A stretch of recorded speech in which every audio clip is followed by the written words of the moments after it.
Você, Santa Maria somos nós, todos nós. Santa Maria é a gente que faz a cidade acontecer. Começa em você.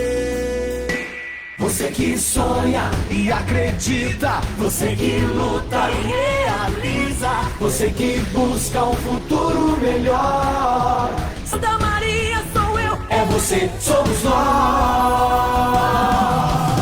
Santa Maria sou eu, Santa Maria é você, Santa Maria somos nós, todos nós somos Santa Imembuí, a rádio da gente daqui.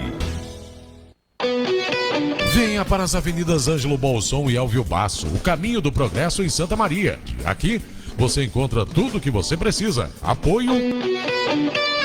Mercado das Rações, todos os tipos de ração para todas as espécies de animais. Banho e tosa personalizado, o mais cheirosinho da cidade. Elvio Basso, 1357 e mais 2 endereços. Impaver Tintas, tintas automotivas, agrícolas, industriais, moveleira e prediais. Na Elvio Basso, 1555, telefone 3212-5282. Companhia das Mangueiras, hidráulicas, industriais, alimentícias e em geral. Ângelo Bolson, 678, telefone 3222-9015. Imembuí, a nossa história é a nossa raiz. 19h32. 25 graus. A partir de agora, um programa para inspirar e acelerar negócios e investimentos. Ou até mesmo iniciar um empreendimento. Dê o start e vamos juntos nesta parceria com líderes de empresas atuantes em diferentes áreas. A hora é de valorizar empresas e encorajar empreendedores e candidatos a empresários. Aqui tem conteúdo e comunicação para enfrentar e vencer o que vem pela frente. A Rádio Imembuí apresenta Empreender com Sucesso, a plataforma de mídia e marketing para produtos e serviços, com a apresentação de Lisete Fröhlich, consultora em vendas e negócios em mídias digitais e de rádio.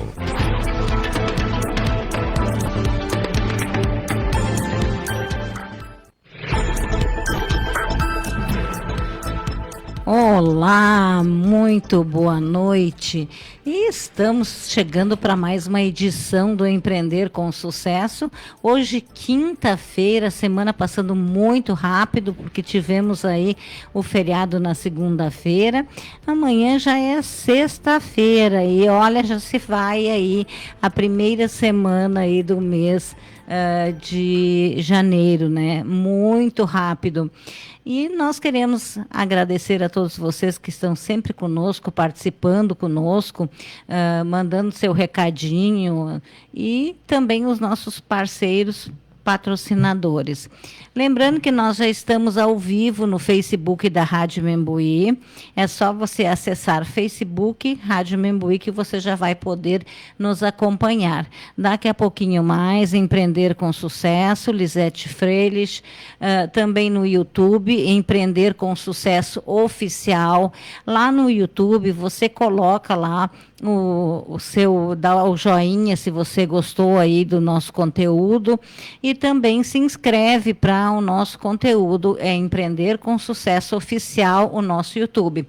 E agora já estamos então no radioimembuí.com.br. Lembrando também que nós estamos ao vivo pelas ondas do rádio. Eu sempre falo aqui, né, do chimarrão, porque eu sou fã do chimarrão e antes de sair ainda acabei tomando um chimarrãozinho.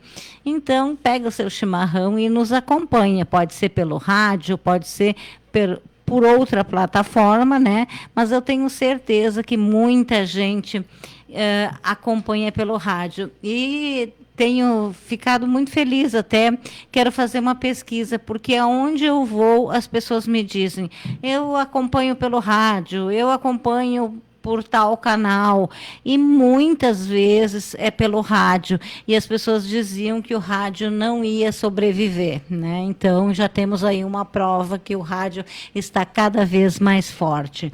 E nós estamos aqui para Colégio Fátima, Educação e Humanização, Tradição no Ensino e Atualização Pedagógica às Mudanças Tecnológicas e Educacionais. Tins Tintas, pensou em pintar? Pinte com economia na Tins Tintas, uma loja na Ângelo Bolson, quase na rotatória do Gaúcho, e outra em Camobi, na Avenida Prefeito Evandro Ber. Construtora Jobim, verticalizando uma nova e moderna Santa Maria com amor.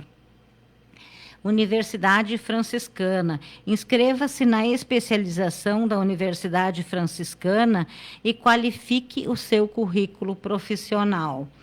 Ângelos Oeste, Complexo Velatório na Elvio Basso, 1519, a pioneira em planos de assistência funerária. Pampeiro Volkswagen, suporte do Banco Volkswagen para assegurar as melhores taxas para financiamento do novo carro em sua garagem. Agrocomercial Canabarro, na Borges de Medeiros, 365, sob a liderança de Fernanda Pendeza. Empreendedora social e econômica em destaque no comércio PET. Brita Pinhal, soluções em obras de infraestrutura de pequeno a grande porte. Cislimpa, produtos inovadores para manutenção, limpeza e higiene de ambientes empresariais, públicos, comerciais e hospitalares. Sim, é Cislimpa. Podcast Nossas Raízes, na coapresentação de Luciana Paola Camilotti e convidados especiais.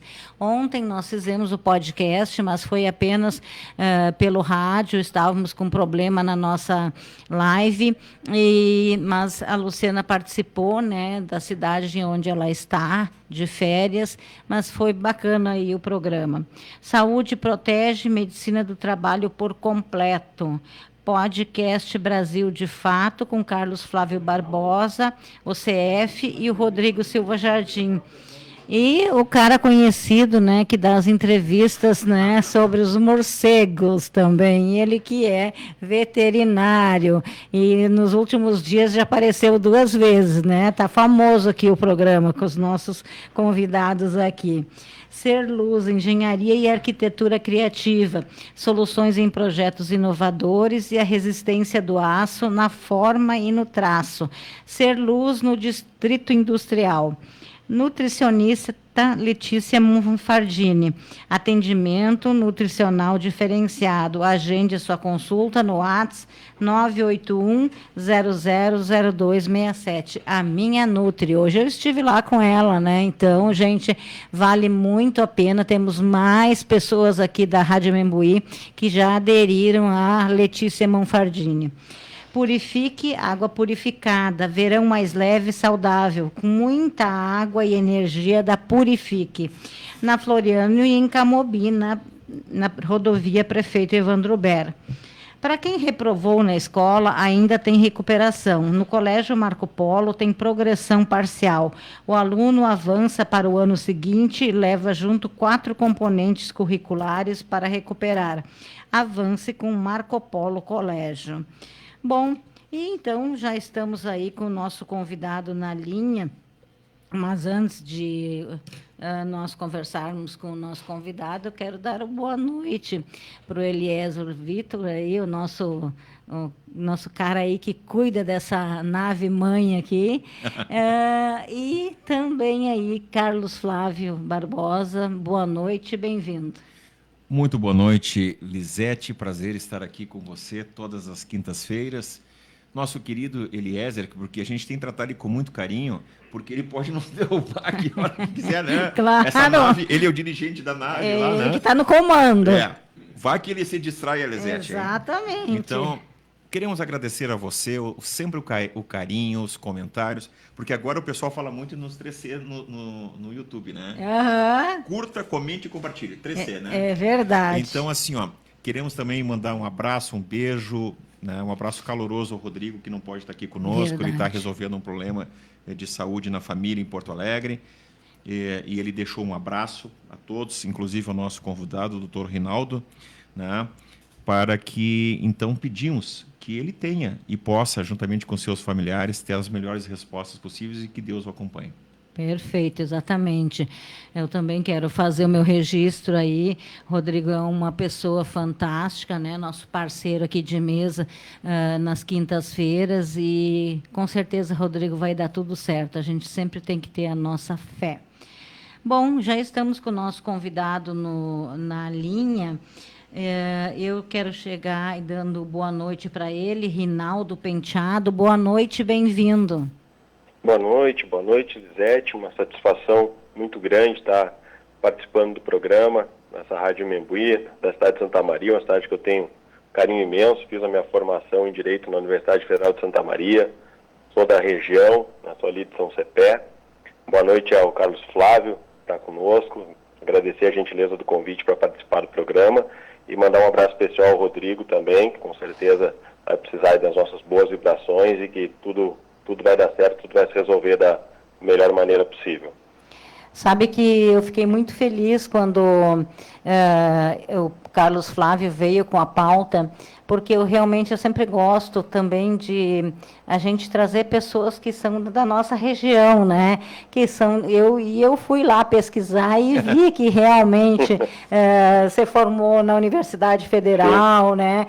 E a gente fica muito feliz porque, além do que a gente gosta de fazer e está fazendo aqui, as pessoas de Santa Maria também gostam quando a gente traz alguém que é da nossa terra, da nossa região aqui, né?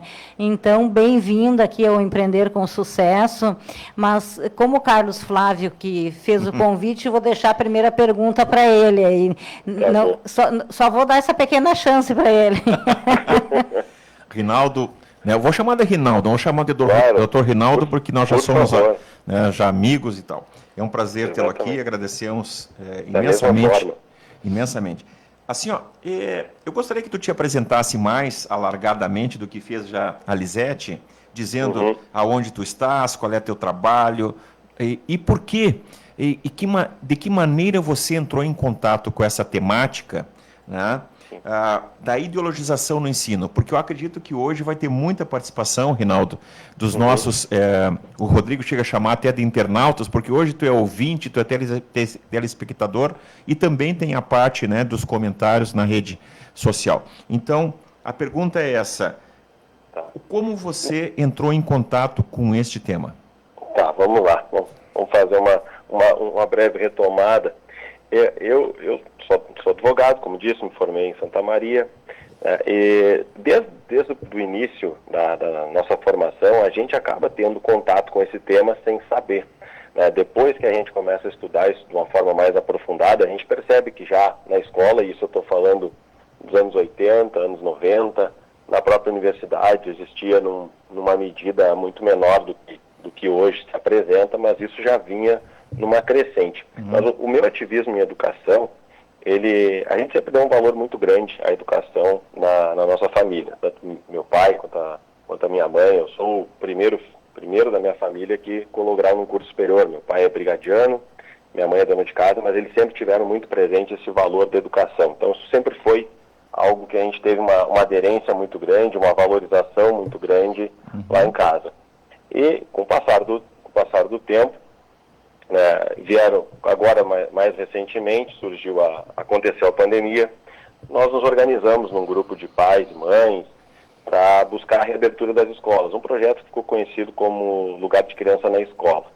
Esse projeto aconteceu, nós fizemos várias manifestações, as escolas reabriram, nós nos insurgimos contra várias outras situações que estavam prejudicando o aprendizado das crianças, mas aí, a partir do momento em que as escolas abrem, a gente pergunta qual é a escola que está aberta. E por ocasião da pandemia também, as aulas acabaram entrando na casa das pessoas.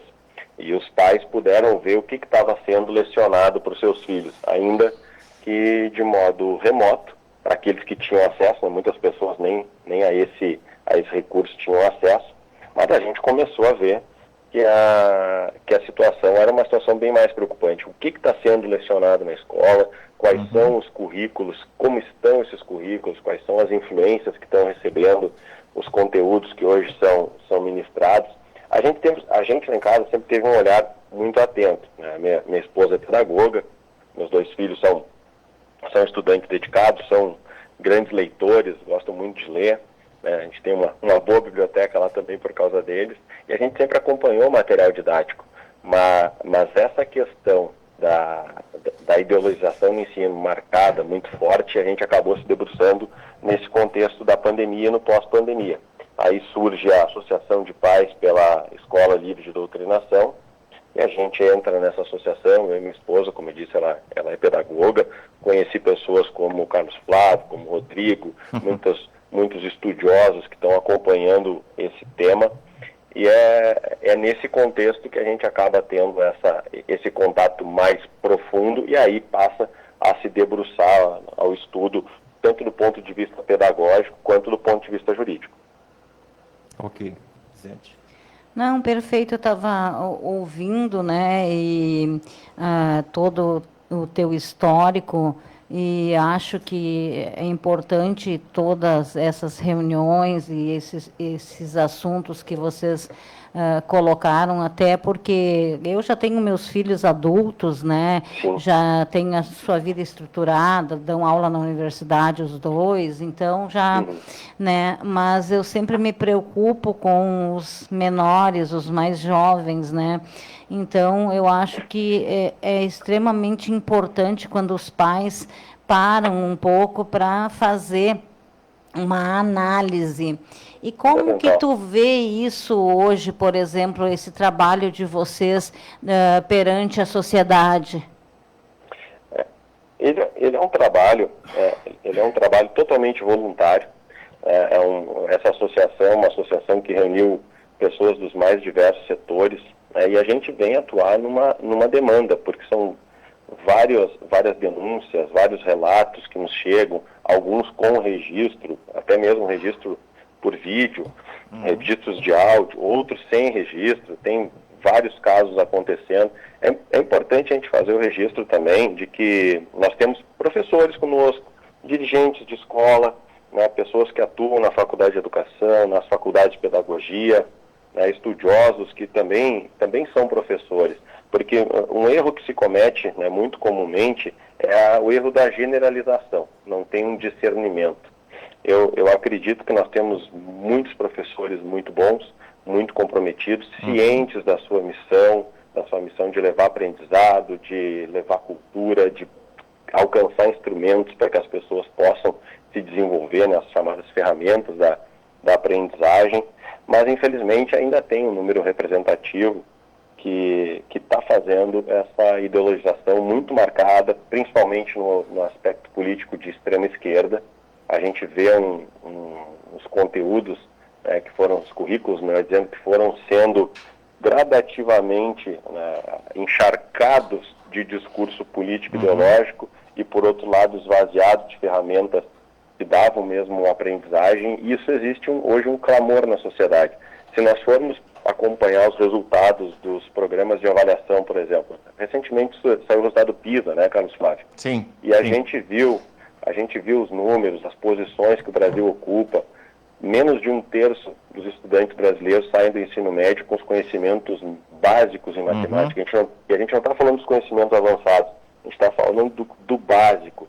Quando nem 1/3 das pessoas completam o ensino médio, né, com as ferramentas básicas da matemática, isso é uma coisa muito preocupante. As pessoas estão percebendo que todas essas teorias socioconstrutivistas que foram jogadas para dentro da escola, os modernismos que levaram temas sociais para os currículos em detrimento das ferramentas de aprendizagem, isso tem um resultado.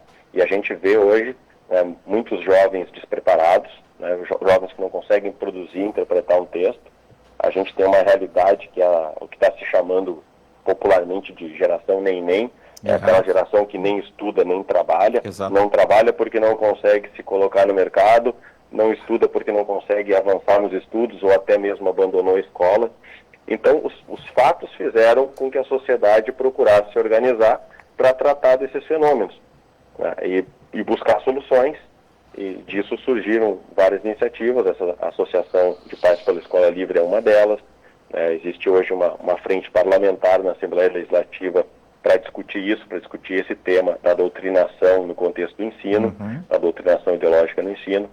Então, eu acredito que eu vejo hoje, percebo hoje uma preocupação muito maior da sociedade, principalmente com os resultados. O resultado desse esvaziamento dos currículos, das ferramentas de aprendizagem e a substituição por temas sociais que não vão gerar o aprendizado necessário, até mesmo para se colocar no mercado de trabalho, isso acendeu uma luz amarela aí nas famílias. E as famílias estão procurando se informar sobre o tema. Tá certo. A Lisete não disse, mas ela é também pedagoga e ela tem experiência, psicopedagoga, e ela tem, Rinaldo, uma grande experiência também em sala de aula. Mas que bom.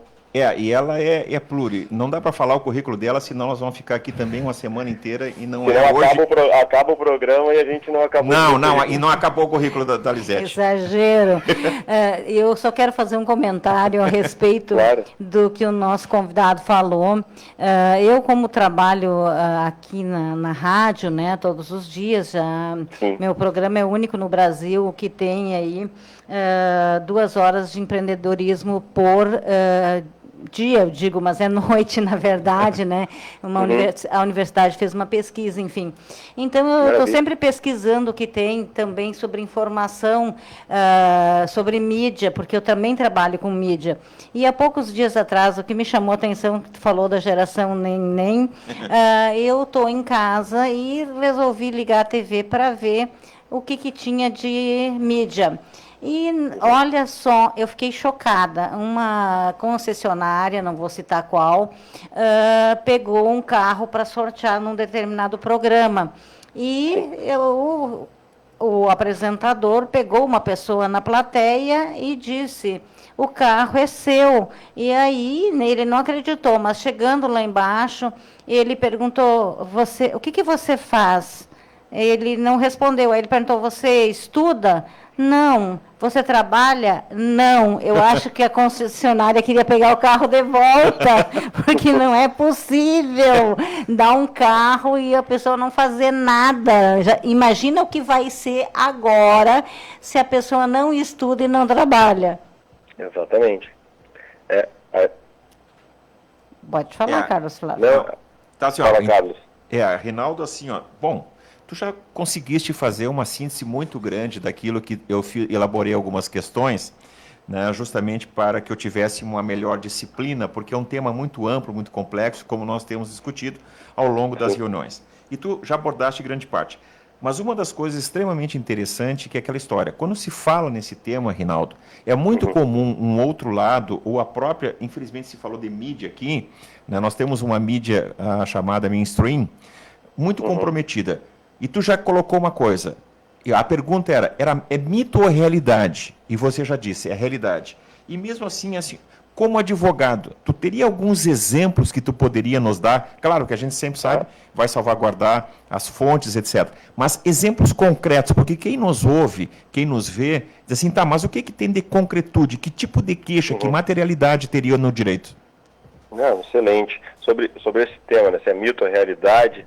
Realidade, sem dúvida alguma. A gente tem vários registros, são muitos os episódios. Como eu digo, às vezes a gente tem um registro em vídeo, às vezes tem um registro em áudio, às vezes tem como provar de maneira testemunhal. Sim. É uma situação muito complexa, porque, em regra, o aluno está numa posição de sujeição ao professor. O professor ele tem aquela plateia cativa dentro da sala de aula, e isso dificulta muitas vezes o registro, porque existe um temor reverencial do aluno com relação ao professor, aquela ameaça eventual de tirar nota, não vou considerar o teu trabalho se tu não tiver o entendimento que eu quero que tu tenha sobre determinado tema. A gente tem vários casos, por exemplo, tem um episódio muito recente que aconteceu, foi muito rumoroso em todo o estado, um registro agora de um professor de história no Colégio Anchieta. A gente pode dar os nomes da instituição, porque isso ficou em domínio público, foi amplamente divulgado, até a própria escola emitiu uma nota oficial falando sobre o tema. Um professor que, durante uma aula, resolveu relativizar os atentados terroristas, aquele ataque covarde do grupo terrorista do Hamas, que aconteceu, lamentavelmente, o ano passado, e que ensejou uma série de debates. Todo o mundo, mentalmente são, condenando aquele ataque terrorista covarde que vitimou centenas de jovens numa festa, e se sucedeu depois, a gente não precisa detalhar tudo isso, mas enfim, havia um professor que foi registrado em vídeo relativizando isso, dizendo que não, que era uma atitude política, que era uma luta antiga que existia na região, tentando fazer o que a gente chama de falsa equivalência, né? Buscar uma reação num gesto muito menor, uma proporcionalidade que não existe num ataque terrorista, né? Tentando fazer um juízo de equivalência entre a reação militar que o Estado de Israel teve que empenhar naquele momento para proteger o seu povo e um ataque terrorista covarde fora de um contexto. Esse é um dos casos que a gente conhece. E Rinaldo...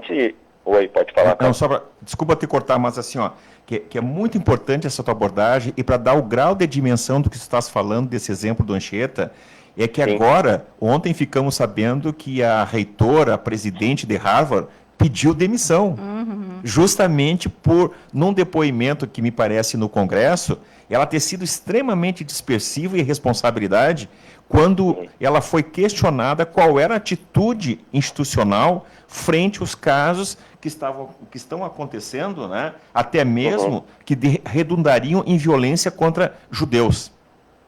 Exatamente. A gente vê as consequências acontecendo, né? Lamentavelmente, nesse episódio aqui que aconteceu em Porto Alegre, né, no Colégio Anchieta, não houve nenhuma consequência direta, né? Até onde eu sei, quem sofreu advertência foi a aluna que fez a gravação.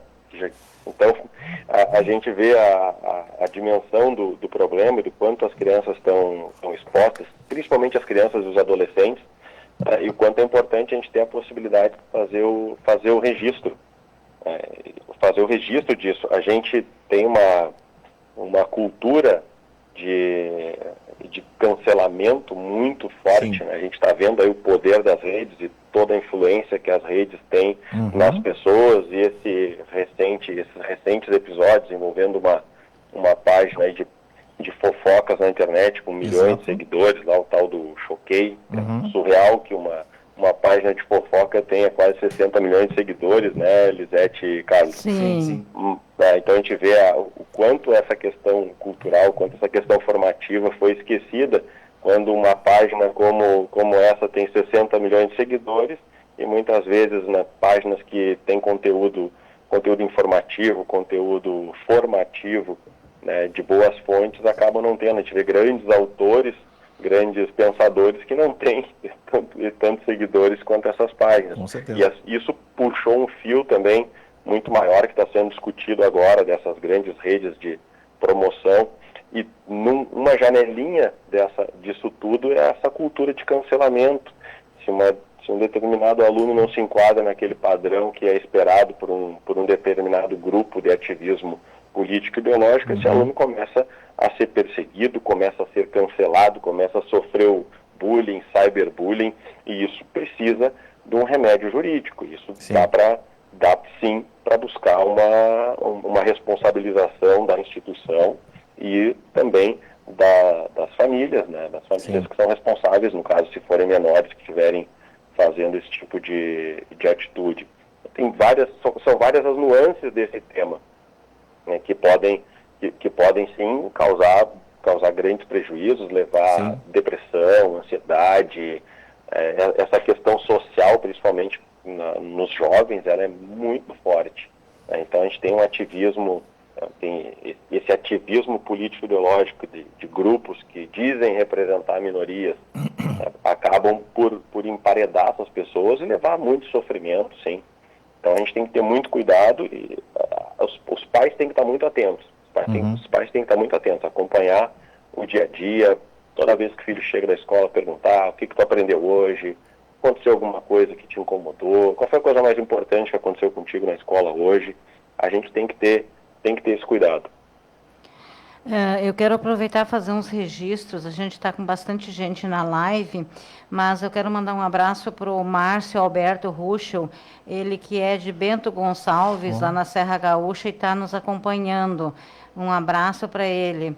Roseli Filippini, Rosane Moreira, Alves Proença, também de São Gabriel está nos acompanhando aqui, Maria Glória Martins da Silva, tem bastante gente. E a Natiele Torqueto, ela está perguntando o seguinte: boa noite. Cientes de que hoje o ensino está contaminado com ideologias doutrinadoras, como vocês enxergam o futuro? Essa pergunta é muito boa. Eu não sei se você quer começar, Carlos, ou se eu posso falar. Não, tu pode falar, e a Natiele, só para lembrar aqui, é do nosso grupo, né? Sim. Agradecer a contribuição da Natiele, obrigado pela pergunta, ela também acompanha esse tema. Bom, a gente precisa ter um ponto de partida, que é esse acompanhamento. Muitos pensadores até dão essa guerra por perdida. Já acompanhei palestras de educadores dizendo, olha, a situação ela é irreversível, porque realmente é um enraizamento muito forte. São décadas de preparação para chegar no momento em que a gente chegou. A gente está falando de 5, 6 décadas de tomada da academia, depois disso, tomando a academia, formando os professores já com aquele comprometimento de levar uma determinada doutrina adiante. Claro, não falo de todos, mas uma boa parte. E aí a gente vê isso chegando, tomando conta então das universidades, da formação dos professores, chegando cada vez mais cedo na escola. Mas, por outro lado, acho que os pais estão acordando.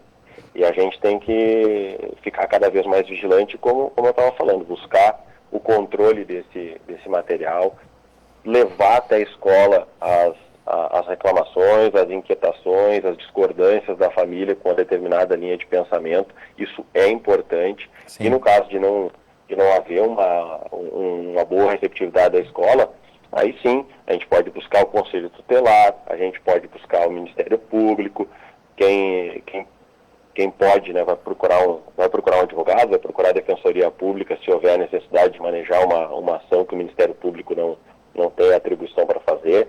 Então, existem sim os canais para os quais a gente pode direcionar.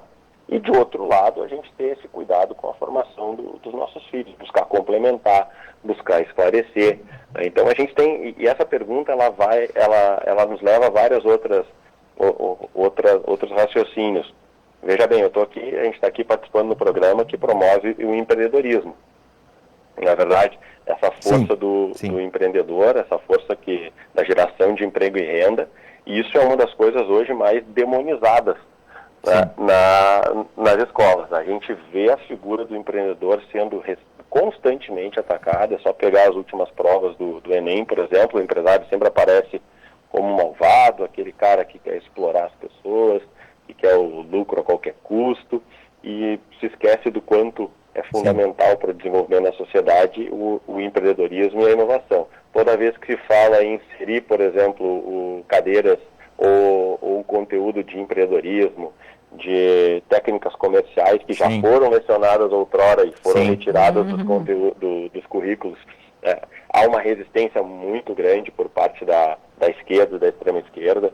Quando se fala em trazer a educação financeira, por exemplo, que é tão importante para o empreendedor, importante para o cidadão saber o que ele está contraindo numa obrigação, saber o que ele está fazendo num financiamento, quando está tomando crédito, quando está fazendo seus contratos. Isso é muito importante, até para administrar os seus recursos, não depender tanto de benefícios sociais ou de um programa de descontos, ou um refis, ou alguma coisa nesse sentido.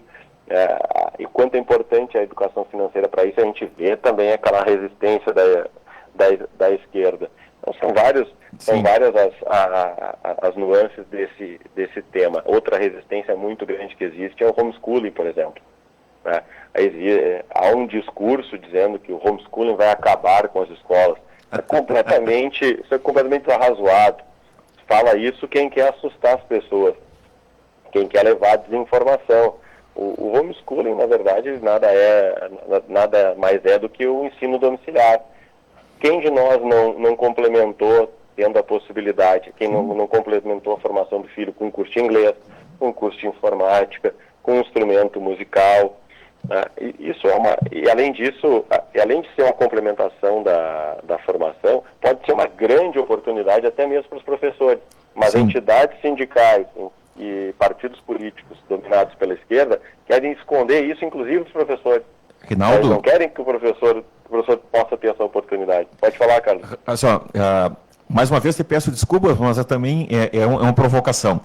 Vamos lá. Tu disseste corretamente uma coisa que eu tenho conversado com algumas pessoas, que o homeschooling abre uma porta fantástica para excelentes profissionais que ainda estão, Lisete e Rinaldo, Eliezer, os nossos convidados aqui do programa, que têm uma oportunidade, que têm uma bagagem, que ainda têm um longo tempo de exercício profissional, conseguir se aproximar desses pais, porque tu sabes, né, Rinaldo, que a dificuldade, isso eu estou vivendo junto da minha família, a minha filha agora, eu tenho uma neta de 5 anos, a dificuldade de encontrar uma escola que não colida com aqueles que são os seus valores éticos e morais. A garantia de que aquela criança não sofra um processo de deformação em alguns ambientes. E nós precisamos, com isso, também salvaguardar os grandes professores que ainda estão na sala de aula e muitas vezes adoecidos, colocados emparedados.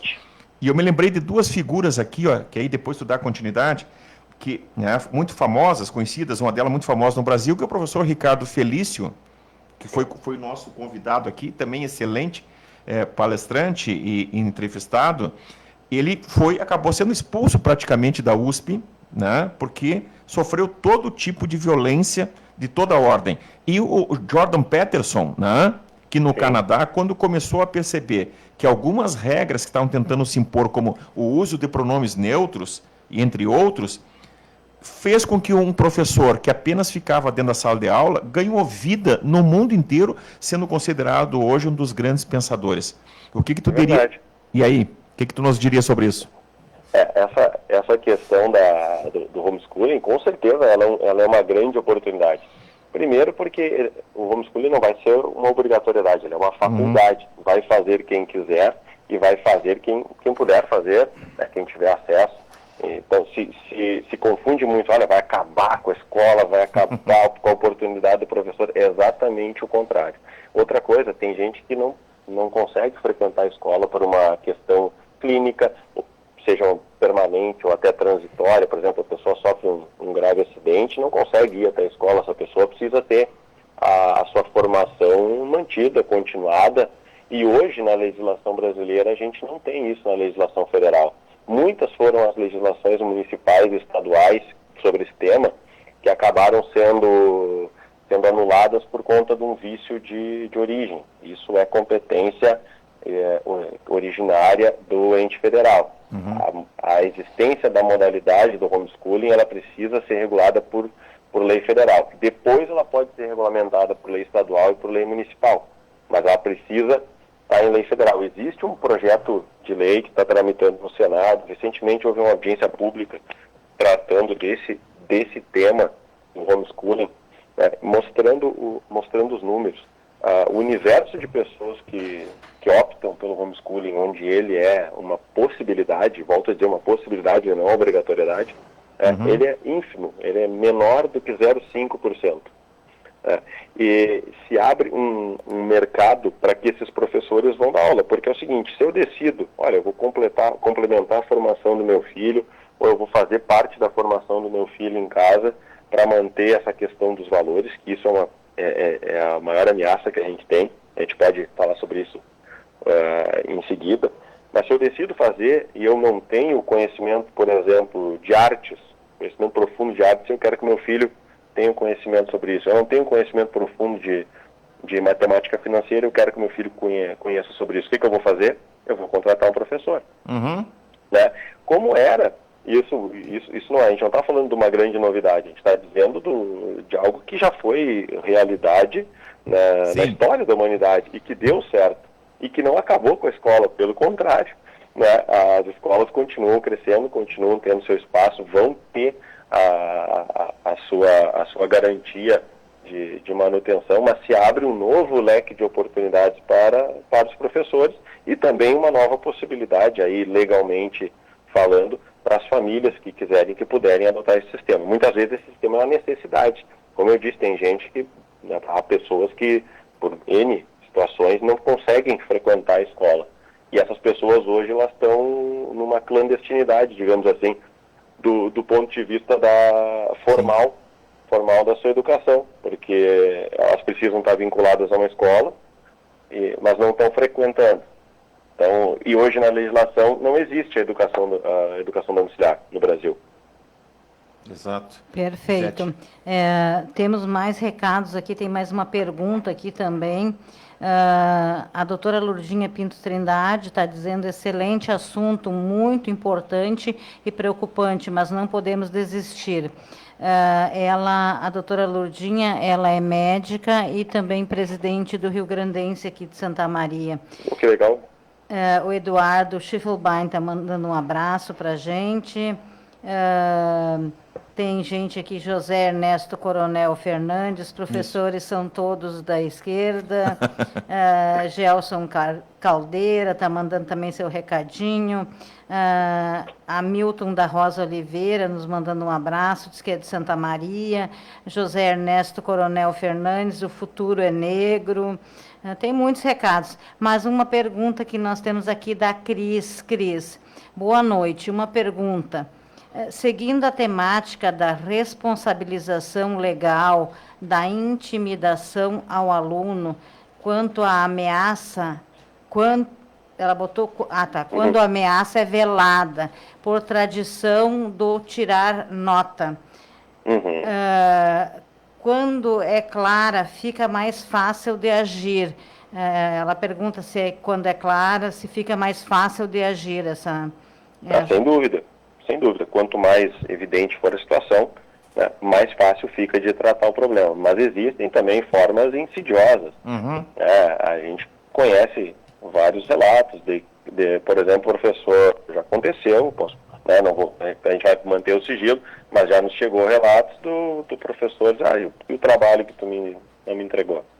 Não, mas qual o trabalho? Não, aquele que eu pedi e fica o dito pelo não dito, né? Dá ponto para quase toda a turma e para alguns alunos não dá. Ou desconta. Isso acontece.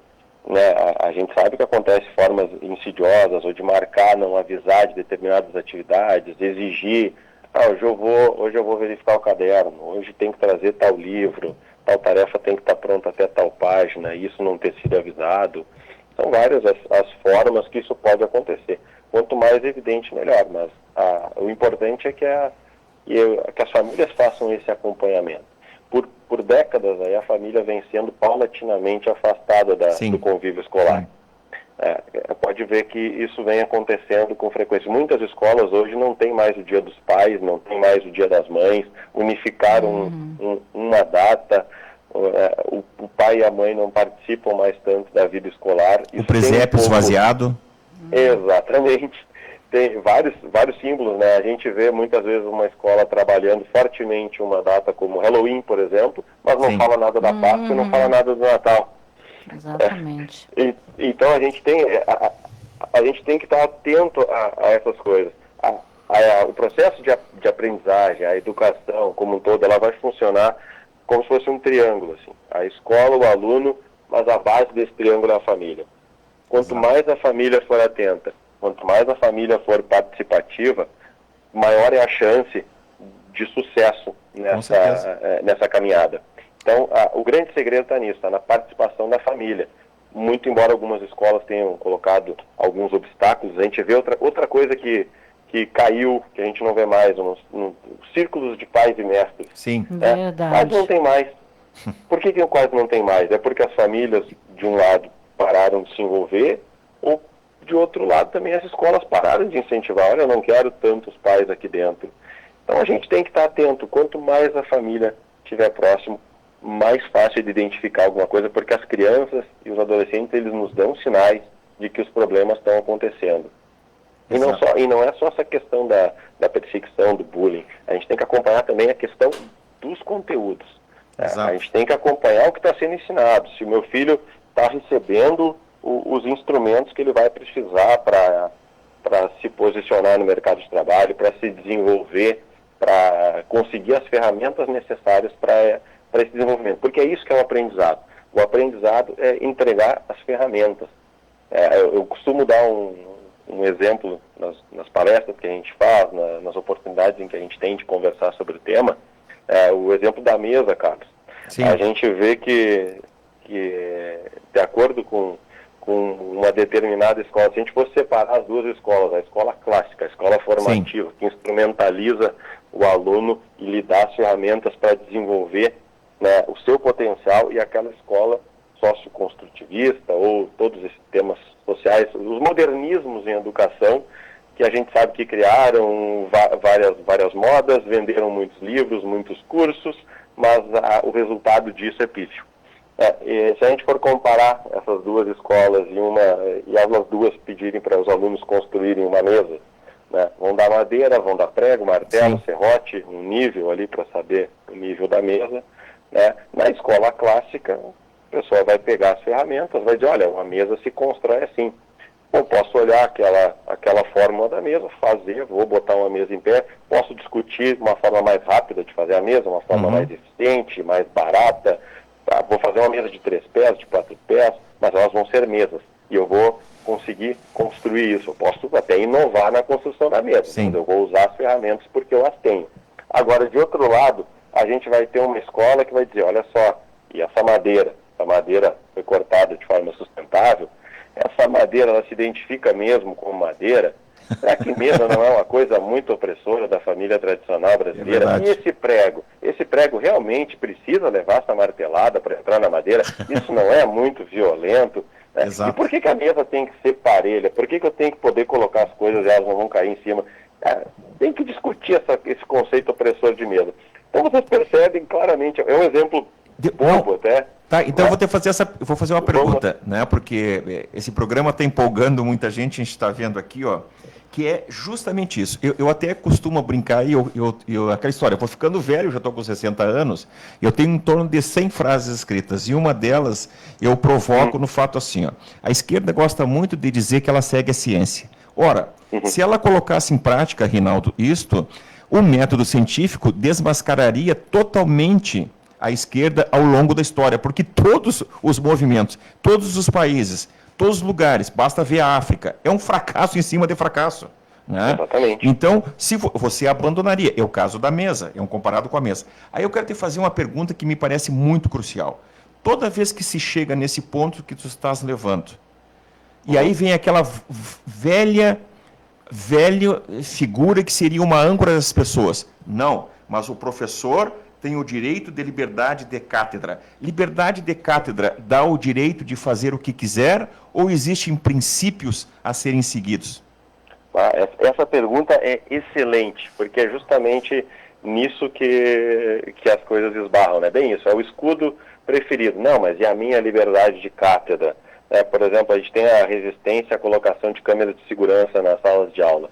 Por que será que resistem tantas câmeras? Eu costumo dizer que, olha, quem não tem nada a esconder não tem medo da câmera. Pelo contrário, né? A câmera é um instrumento de segurança no mundo moderno. Mas, voltando para a liberdade de cátedra, essa pergunta é maravilhosa. Porque a liberdade de cátedra, primeiro de tudo, ela não é um instituto para público. O que houve? Eu tenho que pedir para ele repetir daí. Oi. Reinaldo, está nos ouvindo? Ouvindo bem. Tu poderia repetir, porque eu acho que deu uma oscilação na linha e aí criou cortes. Oi? Está me ouvindo? Sim. Pode falar. Tá. A liberdade de cátedra, ela não é um salvo-conduto para falar o que quiser para quem a qualquer momento. Não vou falar. Opa. Tudo muito bem regulado. Existe o princípio da liberdade. Assim, ó, Rinaldo, nós vamos tentar refazer a ligação, porque parece que está dando um problema de oscilação, tá? E nós vamos religar para você. Lisete, me parece que hoje está bombando. Tá bombando aqui, isso que eu não tinha compartilhado, agora que eu estou compartilhando. Muita gente fazendo as suas perguntas, participando, e a gente quer agradecer a vocês por estarem participando e dando as suas opiniões, porque quando se traz um assunto que não é aquele assunto água com açúcar, que é às vezes um pouquinho polêmico, é justamente para que se possa refletir e se possa ouvir a opinião das pessoas também, né, Carlos Flávio? Com certeza. O Rinaldo está na linha? Voltei. Então tá, agora tu poderia refazer o pensamento? Claro. Obrigado. Vamos lá, eu que agradeço. A questão da liberdade de cátedra, ela é muito importante, essa discussão, porque ela realmente, como se fosse um salvo-conduto para dizer qualquer coisa, a qualquer momento, e as coisas não são. A Constituição Federal, ela vê no artigo 206, inciso 2, se não me engano, a liberdade de aprender, ensinar, pesquisar, divulgar o pensamento, a arte e o saber. A gente tem várias coisas que pode extrair desse dispositivo constitucional. Vocês vejam que o primeiro verbo que vem no dispositivo constitucional é a liberdade de aprender. A atividade de ensinar, ela é vinculada ao aprender. A atividade de ensinar não é um fim em si mesmo. Se ensina para que alguém aprenda. Nós precisamos do aprendizado. Essa é a grande questão, essa é a grande razão de existir do ato de ensinar. É que alguém aprenda. E a gente precisa oportunizar o aprendizado. A liberdade de ensinar, ela não é absoluta. Ela está vinculada à liberdade de aprender. Então, a liberdade de cátedra, ela exige do professor uma responsabilidade no seu ofício de ensinar. Ele não pode relativizar conceitos, omitir, mentir sobre fatos, dar resposta errada, conduzir o estudante numa direção oposta da aprendizagem, deformando os conceitos. Por exemplo, não pode o professor alterar um fato histórico, por exemplo. Não pode chegar o professor de matemática e dizer que 2 e 2 podem ser 5. Não, são fatos históricos, devem ser interpretados de acordo como eles ocorreram. As expressões matemáticas, elas têm uma razão de ser. Eu não posso fazer com que oportunizar que os conceitos, as convicções político-ideológicas do professor sejam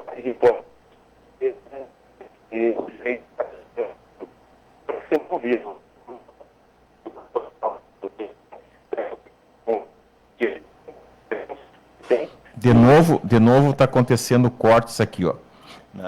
Pois estamos quase no finalzinho e a gente não está conseguindo ouvir direito. Mas se tu quiseres repetir, só o finalzinho ali. E Rinaldo, assim, ó, já fica acertado para uma outra oportunidade que a gente quer trazer no mínimo uma vez ao mês esse debate, porque como a Lisete está registrando aqui, ó, o número de pessoas que estão acompanhando ao vivo é muito significativo. Por quê? Porque o tema é importante, mas não debatido com essa lucidez e inteligência que tu estás fazendo aqui hoje. Vamos te trazer para Santa Maria para fazer uma palestra e já vim aqui no Empreender para compartilhar. Vai ser uma honra, vai ser uma alegria voltar a Santa Maria para participar de uma palestra, de um evento e ir no estúdio do Empreender. Com certeza, porque olha, vou te dizer, tem tanta pergunta aqui que eu encerro aqui às 8h30, depois tem outro entrevistado, mas se eu continuasse aqui, eu acho que não sei até que horas aqui, tem perguntas para te fazer. Me diz uma coisa, a gente poderia encaminhar, de repente, essas perguntas para você e depois a gente tentar dar o retorno para o nosso ouvinte, telespectador? Claro, e eu vou deixar o meu Instagram, o Instagram da associação, para que o pessoal possa seguir. E também falar no direct. Vocês estão me ouvindo bem? Sim, agora pode passar que eu vou anotar também. Eu não sei se estão nos boicotando, viu? A gente vive tempos estranhos, né? Sim. Então, eu não duvidaria de nada. Vamos lá. Tem a associação que é @Pais pela Escola Livre. Pais pela Escola Livre. Tá? No Instagram. Tem o meu Instagram também, que é @Rinaldo_Penteado. Rinaldo Penteado. Tá? O pessoal pode seguir, pode me encaminhar as dúvidas por lá, pode interagir. Vai ser um prazer conversar com todos os ouvintes da Rádio Membuí e do programa Empreender. Já vou chegar em casa e já vou te seguir aí em todas as plataformas. Coisa boa. Nós queremos te agradecer, porque sabe como é rádio, a gente tem Claro. um horário, né? Te agradecer muito pela participação e te dizer que foi um sucesso, muita gente nas nossas plataformas. Quero agradecer, o Carlos Flávio também. Sim, agradeço a gentileza, o carinho e as respostas. E vamos combinar mesmo para um dia tu vires aqui e a gente poder fazer algo, trazer alguns professores, de repente, aí a gente pode pensar aí em trazer outras pessoas e a gente trabalhar o tema para que o maior número de pessoas ainda possa participar. Muito obrigada. Eu que agradeço, estou à disposição de vocês, uma alegria participar do programa. Quero no finalzinho mandar um beijo para minha mãe, para dona Temes, para meu pai, seu Vanderlei, que estão ouvindo a Rádio Membuí, estão acompanhando o programa. Um beijo para vocês, tá bom? Estou sempre à disposição, vai ser uma alegria participar de um debate, de uma palestra e também estar junto aí no estúdio do programa. Muito obrigado pela oportunidade, contem sempre comigo. Um abraço. Obrigado e boa noite. Boa noite. Boa noite. Lisete, assim, ó, tu me permite? Olha aqui, ó, a gente tem trazido muitos craques, né? Nós começamos esse tema também com craques como a Cláudia Frutuoso. Verdade. Nós começamos com o professor Lisandro, que vão voltar uma outra hora. Nós vamos chamar outros tantos, como tu disseste, professores com os seus históricos, com suas trajetórias, pessoas que realmente defendem um ensino de qualidade, né? Porque é muito comum a gente ouvir, queremos ensino de qualidade, de remunerar melhor os professores. Eu acredito que essa discussão, ela vai ter que ser, aos poucos, ela vai ter que ser escancarada a tal ponto que nós, de fato, possamos conhecer o real sentido de que algumas bandeiras são sempre utilizadas em determinados períodos, mas nunca há uma materialidade no final. E o resultado que é entregue é cada vez mais laboratórios que são feitos no espaço dentro da sala de aula, alunos aprendendo cada vez menos, serão futuros escravos das estruturas de Estado, porque dependerão de subvenções públicas, porque são nem estudam, né? São nem estudo, nem trabalho, e aquela história naturalmente, nem aprende, né? Porque quem não estuda, quem não trabalha, não tem experiência de vida, não aprende, é um parasita social. E é isso que nós, como pais, como avós, temos a responsabilidade concreta de mudar esse nefasto momento histórico que nós vivemos. Exatamente, concordo contigo. Acho que, e eu digo, quando eu dava aula, como era diferente, a gente ia por amor, né? E trabalhava. Com sol, com chuva, né? Com sol, com chuva. Ia até a casa do aluno. Enfim, tinha o Círculo de Pais e Mestres, o Clube de Mães, tinha tudo isso onde os pais participavam. Eu, no tempo dos meus filhos, na escola deles, eu estava sempre enfiada lá, porque tinha um evento, eles me chamavam, né? Então, mas isso, eu acompanhei eles, né? Isso é importante. A gente vê aí que muita gente, não quero culpar só alunos e nem instituição, e também não só pais, mas tem pais que realmente não dão a atenção devida, né? Que é necessária. São figuras biológicas, mas não são aquelas figuras de estatura moral, para justamente essa é a responsabilidade. Aquela semente que você vai regar, aquela semente que vai se transformar em troncos fortes, vigorosos e que vão dar frutos. Caso contrário, muitos depois se arrependem ou perguntam, eu não sei o que está acontecendo, eu não sei onde é que errei. Talvez erraste muito e fortemente, mas a família é a base disso e nós vamos resgatar essa verdadeira família. Perfeito, exatamente. Bom, Carlos Flávio, quero te agradecer. 2030, sucesso aí, o teu tema, o nosso programa. Quero agradecer também ao Rodrigo, que não está aqui, né? O nosso convidado também. E dizer para vocês, gente, se vocês gostaram do tema, vocês compartilhem essa live para mais pessoas, para que as pessoas possam também dar a sua opinião, mandar o seu recado. E nós vamos, então, encerrar esse bloco e depois do intervalo tem mais Empreender com Sucesso. Tá na Imembuí? Então aumenta o volume.